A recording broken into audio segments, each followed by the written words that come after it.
so much for meeting with me. My name is Christy Bacon, and I am with the Move Virginia team.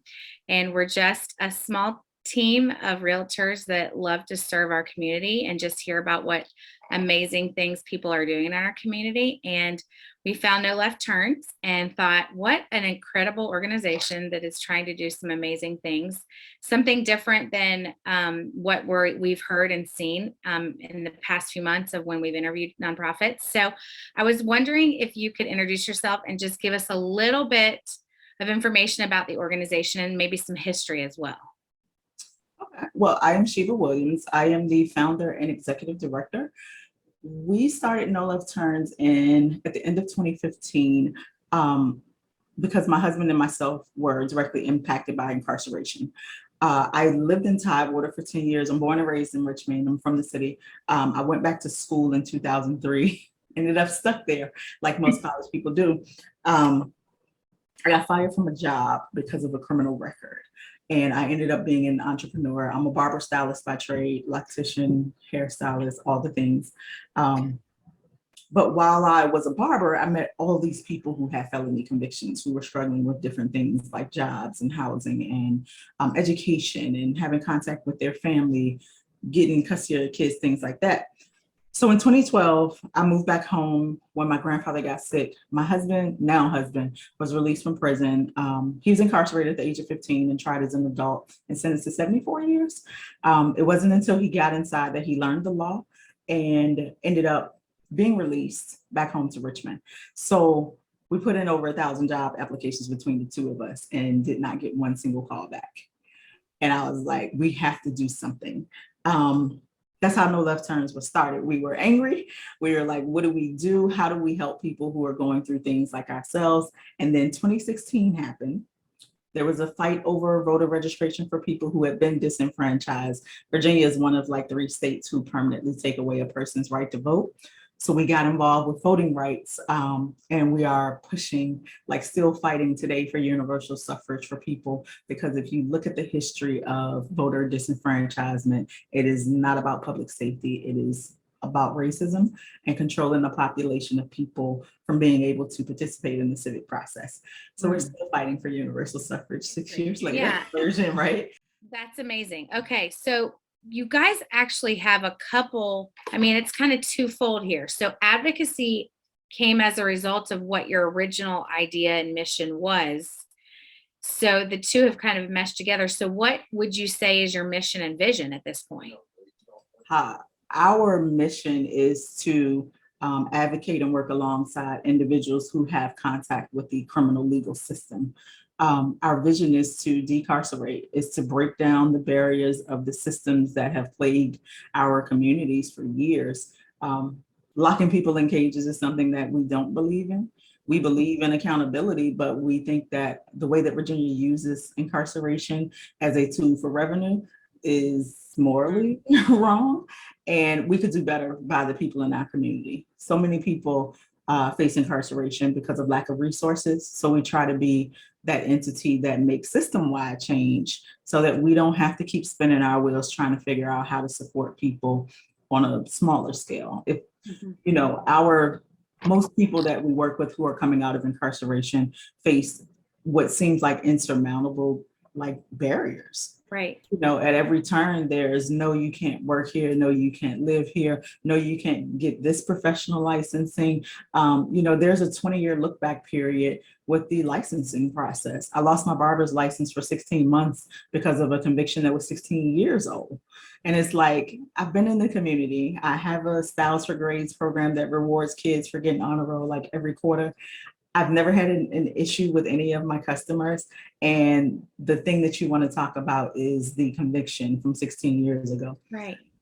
But that's a process that a lot of people don't know about, like even down to things like barrier crimes that keep people who are peer supporters from working in positions that help people who have gone through the same things as them. They get denied sometimes just based on whatever their past is. So we work to break down those barriers like every day. You have the ear of government officials. Like, do they have the respect have you earned the respect for them to hear you and listen to what you're saying? to help make some change? It depends on who the legislator is. Okay. So we're Okay. nonpartisan, right? We don't do one to, well, you know, we have conversations with any legislator Right. and we talk to whatever party affiliation it is. We you know, it's not really about party to me, and this is personal. It's not about party. It is about who's going to fight for what's right. Right. So we Right. walk across the aisle, but like the climate in the country is ugly. You Yeah. know, I am a respected person in the advocacy community. Good. I am a person who is an authority on my arena, my Uh-huh. small circle. But that doesn't necessarily mean that people listen. And it all really depends on, you know, where they are in their spectrum in life. So, but when we're talking about, are we an organization that people look to for information and support what we do and kind of follow our lead on things? Absolutely. That's You awesome. know, That's great. So you've told me a little bit about why you decided to start this organization. How do individuals find you? so I'm a statewide volunteer. All of our staff and volunteers, we were all volunteer until this year. Our statewide volunteers for Department of Corrections. So pre-COVID, we could go into the facilities and do trainings and do like conversations. We like to do the community conversations. We do have an application process where the people who work white, like on discharge planning and reentry, will give our application to people who are incarcerated. People do a Google search. I just had a girl who said, hey, we found you on Google and we'd like to know if you could speak to my loved one who's still incarcerated. So we just hung up the phone probably like 10 minutes ago. I love it. There's an intake application on our website that most people find and complete. We will do like a one-to-one assessment. We work on goals based on that specific person, not necessarily a big group thing because everybody's at different places.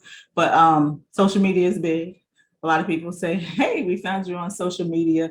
A lot of people will hear one of us speak at different things. We're in a whole lot of things. We do some cannabis legislation. We do some Okay. housing stuff. And they reach out. So depends on what you're into.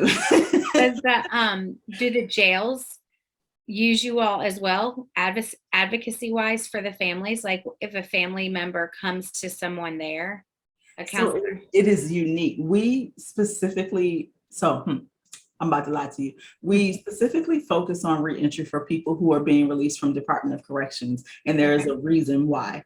So people who are in the jails most time have shorter term sentences and they're not staying there as long. We do some pretrial support. So we do work with the public defender's offices in Richmond and you know, the different places. They're not public defenders in Henrico and Chesterfield. They have court-appointed attorneys, but we do work with the public defenders in Richmond. And then that's for pretrial support. But we work on reentry because the jails have a lot of resources. They have a lot of people that go in and work with them and support them. And then federal prison has a thing where they will release a person back into the community 6 months before their sentence is up to help them with housing and employment. When you get released from DOC, it is pretty much report to your probation officer in 72 hours and stay out of trouble. You've seen some wins in this as well. Obviously, it sounds like it's not quick, but you've definitely made progress and you've seen some progress in that. There's some victories and it still can be a challenging environment, but that I feel like you guys have really made leaps and bounds just since the beginning. And it sounds like you pivoted as well on what you originally had started to now be full circle. I mean, you guys kind of do it all now, which is awesome. Not as angry. Now, I will say this. Do people like graduate from a program, or like, how do you know that, okay, they're good now, they can move on and be they figured it out? So when we start with the one-on-one assessment, we make a work plan. It is typically a 6-month work plan. Okay. We know that a lot of people will still need some support down the line because we have people who are 20-year removed from a sentence who still say, hey, I need help with finding housing. Okay. 6 months is intensive. We have 4 specific goals that we want to accomplish. But we know that all of those goals might not be accomplished in that box. Okay. So we're the most non-traditional group ever. um, getting your right to vote back, giving your civil rights reinstated, being released from probation or parole, finding stable employment that pays a living wage, and finding permanent housing, not just transitional housing. Okay. Love it. During the pandemic, we spent over $200,000 on hotel stays and rent support and like eviction support for people who have felony convictions. And the reason why is um, if you have a conviction and you have obtained housing, if you get an eviction, it is near impossible to find housing again. Not in the near future, not in the long-term future. So we were trying to make sure that people could stay in place. And then for people who just did not qualify because they were under 7 years release or 10 years release or whatever the time period is, we were placing them in hotels. One, to not spread COVID coming from the prisons because the prisons were ravaged with COVID, Right. much like now. Now there are restrictions on our movement inside of the facilities because of COVID outbreaks again. But we wanted to make sure that if they had a home plan and they were coming home to their family, they did not bring COVID into the household. So we wanted them to quarantine for at least 5 days. And then if they displayed signs of COVID, they would be able to, we would like extend the stay for 14 days. Make sure that they just weren't passing it to the community. Because while everybody's happy to see somebody when they're released, if you come from a communal place and you bring it home to grandma and your kids, right, it spreads further in the communities. right. And there was already a disparate impact on the health outcomes, which is one of the things that we work on with the health department in the city now. Like, how do we make sure that people have the knowledge about COVID and still making sure that they're getting vaccinated and stuff? So all of this stuff kind of comes full circle. It seems like a lot, but it is all related. I promise. It just sounds like no, it's good. It's all really good. I mean, so where can the public find information about you all? We're Nolef Turns Inc. on all social media. And then the website is nolefturns.org. So here's a trick because everybody always puts 2 T's in our name. Nolef is spelling, right? It's spelling turned around, and turns has an S on the end. So it's NOLEFTURNS.org. That's our website, and you can find us there all the time. We will be in the heart of the city starting in August, right on. Say it again. Say it again. Yes, we'll be right in the heart of the city that I am born and raised in. That's awesome. And how can people get involved? So once we move, y'all, we do have some opportunities for virtual support with resource building, which is it can be done anytime where people can locate once resources. We go back, we are always looking once we get back open in our lives. We do second chance housing partners. Welcome home. We need a group of people. We have the research kits so they can do it anytime. 3 in the morning, that's your thing.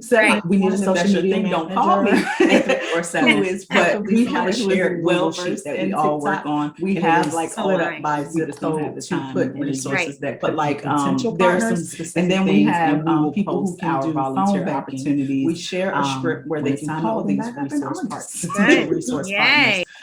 to build the list. And we have to constantly rebuild our list because, especially with housing, once people move and they get in position for somebody who would accept them with their record, we have to find new partners because they don't typically move again because it's difficult locating housing.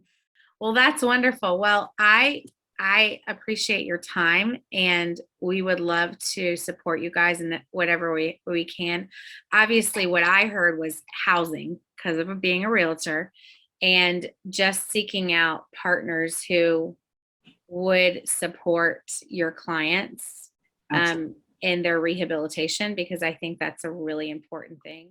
Well, I so appreciate your time, and we are very privileged to be supporting you guys this month as our nonprofit of the month. So thank you for your time and absolutely your heart in this, just to see a change, to want change, and for others too, because I know this is a very much a servant role you're in. So we commend you for that, and I appreciate what you're doing, and that you answered a calling, that this was definitely a need. and you're trying to meet this need, and I appreciate that. So thank Thank you for your time. you. And I hope that this isn't, I know this won't be the last time. When you guys are up and running, we would love to partner with you guys more.